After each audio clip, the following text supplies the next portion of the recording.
The leaves are changing, the plaids are coming back out, and more importantly, the spooky stories and scary stuff has returned to the channel once again. So grab yourself your favorite hot beverage and warm yourself as we go over 5 more haunted and scary cars. Welcome, ladies and gentlemen, and everything in between, to Spooktober. In 2002, in the quiet town of Surrey, police were abuzz with a number of phone calls that just didn't seem to make any sense to them, especially as they responded to the scene. A number of witnesses had been phoning in saying that they had seen a car crash just outside of town. They had reported that the headlights of an oncoming car had moved into their lane and lost control and subsequently crashed into the tree line. But when the police arrived, there was no car to be seen. In fact, there weren't even any tracks to show that there was a car there that crashed at all. The police would then search the area just because they had no idea why so many people would file false reports until finally someone had found the car in question. It was several paces away, and as they approached the scene, they realized that this crash had taken place likely months ago, as the vehicle in question had already shown signs of being there for way too long and vegetation and everything else around it, in addition to the fact that the lonely driver had long since started decaying extensively. Apparently, months prior, no one had actually seen this crash or anything remotely to it in this area, and instead they had only seen this ghostly apparition of a car driving down the road, and that was it. To this day, no one really knows what exactly happened, and in fact, many people seem to think that this was either some kind of time delay where the driver somehow went into the past through some kind of portal, or if they were in fact seeing a ghost on the highway that led them to find his decaying remains, and to this day, people continue to speculate online. For this next entry, let's go back even farther into the past. You're in the Ladbroke Grove area of London, west of town, and suddenly there's a bus that appears seemingly out of nowhere. A number 7 bus, to be exact. It's the middle of the night, the 7 bus isn't supposed to be running, let alone in this part of town, and yet here it is somewhere near Cambridge Gardens, and it's causing chaos. Cars veering out of its way to not get hit by a bus, literally, and causing fatal accidents sometimes. One report specifically states that a man tried to veer out of the way of the bus, causing himself to crash, leading to the car bursting in flames and him perishing on the inside. Now, police initially suspected that this driver may have been driving recklessly or even been under the influence of maybe some alcohol, but several witnesses came forward reporting that no, they had in fact seen a bus appear at random, causing this poor man to crash. Here we are nearly 100 years later, and the long-standing urban legend of the London 7 continues to persist. It is also this humble channel's opinion that this could very well have been, at least in our headcanon, the origin of the night bus from Harry Potter. For this next vehicle, let's go back across the pond to good old America, where we visit Graceland, the home of the late great Elvis Presley. It's not a secret that Elvis Presley was an absolute avid fan of American cars, as he himself owned and sang about several different models over time, specifically Cadillacs. If you know anything about Elvis Presley, you know that he loved his Cadillac, and apparently so much so that he would be seen after death driving it around the grounds. Numerous reports of guests and people visiting the Graceland estate were reporting that they had seen the king of rock and roll himself driving his red Cadillac around.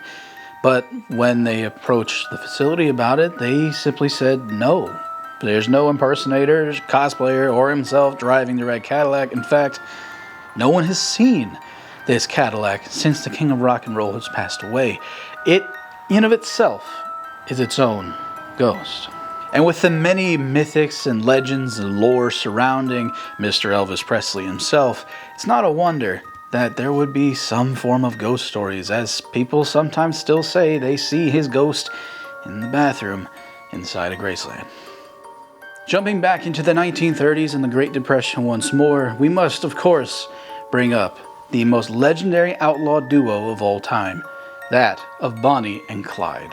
These two were some of the most notorious criminals to ever roam the earth as their robbery and murder spree continued for 21 months. While gallivanting across the Midwest and southern United States in states like Texas, Oklahoma, Missouri, and New Mexico, they were found to be driving their beloved Ford Model 18 V8, armed to the teeth for all their nefarious robberies and murders. Supposedly, it had 3 automatic rifles, 2 shotguns, 3 pistols, a revolver, and thousands of rounds of ammunition. In other words, these were not people who wanted to go down quietly. And on that fateful day in 1934, the spree had finally ended after 21 months of constant mayhem throughout the states and a shootout in Louisiana.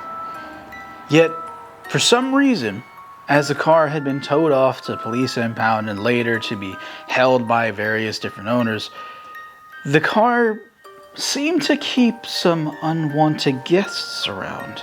There have been dozens and dozens of reports and people taking photos around the car that say that they still see Bonnie and Clyde in the car, and that even some of the bullet holes have little white orbs or some kind of ghostly apparitions that fill them back in, as if the car itself is trying to will itself back to life and continue on its murderous rampage with its former owners.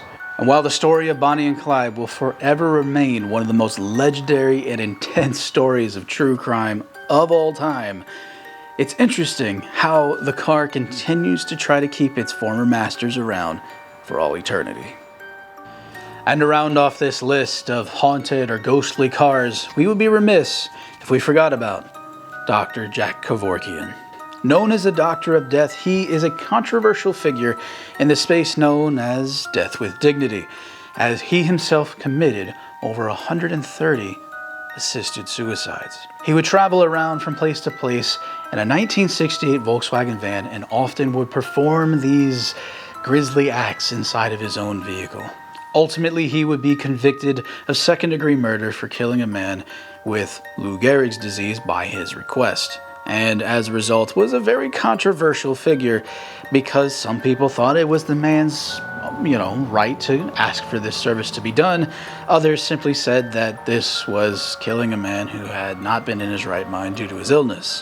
Whatever you may feel, the van in question is now considered one of the most haunted cars in America because there's so much death that surrounds this vehicle. It's been very popular amongst many ghost hunters because apparently people have seen the dead people inside of the car from time to time or around it, sitting in the seat where the death would take place. It's kind of a dark and grisly thing to try and go witness, and yet it's beloved by many.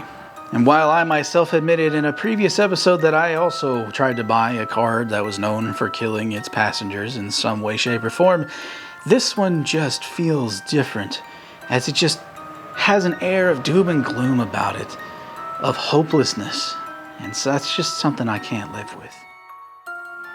And with that, our time today has come to a close.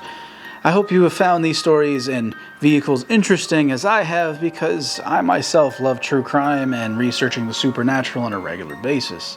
Being a car enthusiast, we often associate our vehicles as being some kind of entity that lives and breathes. So it's always interesting to me when we come across stories like this where the cars themselves seem to have some kind of supernatural energy for real. It's almost unnerving, considering how many times I've probably punched my dash in frustration when the cars act up around me. Makes me wonder if I too will be a victim of one of these cars someday. With that said, I hope you guys have enjoyed, and I hope you look forward to the next several episodes that we have coming up the pipeline. As promised, we will be doing a Hollywood horror car show, and without further ado, we'll see you on the next episode. Stay safe out there, and peace.